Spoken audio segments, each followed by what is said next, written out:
Alors, puisque vous en parlez, qu'est-ce qui se passerait, Jean-Luc Mélenchon, si vous étiez au pouvoir aujourd'hui? Pour Maurice Lévy, le patron de Publicis, il va toucher cette année 16 millions d'euros de bonus.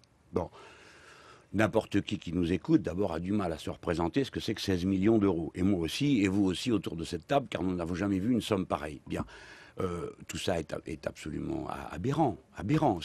Il faisait partie des patrons qui avaient dit qu'il fallait taxer les riches. Oui, oui. Mais alors c'est le moment qu'il s'auto-taxe s'il le veut. Hein, mais l'État doit le faire. Franchement, tout ça est aberrant.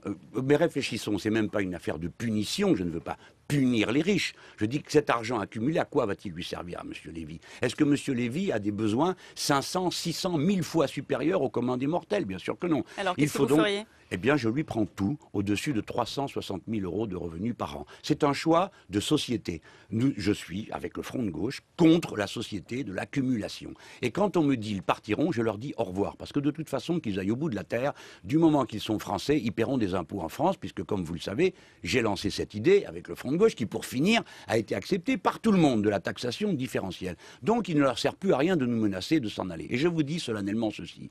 Les patrons ont jusqu'ici réussi à trouver des travailleurs qui leur coûtent moins cher. Nous trouverons des patrons qui coûtent moins cher. Parce que dans les entreprises, des ingénieurs en chef, des techniciens de très haut niveau productif, capables de diriger les entreprises, le collectif des travailleurs est bien supérieur à toute cette petite couche de gens qui, bien sûr, a de l'intelligence, mais qui la gaspille, qui la pervertit, dès lors qu'elle se donne pour unique objectif la cupidité et l'accumulation de profits. Un dernier point.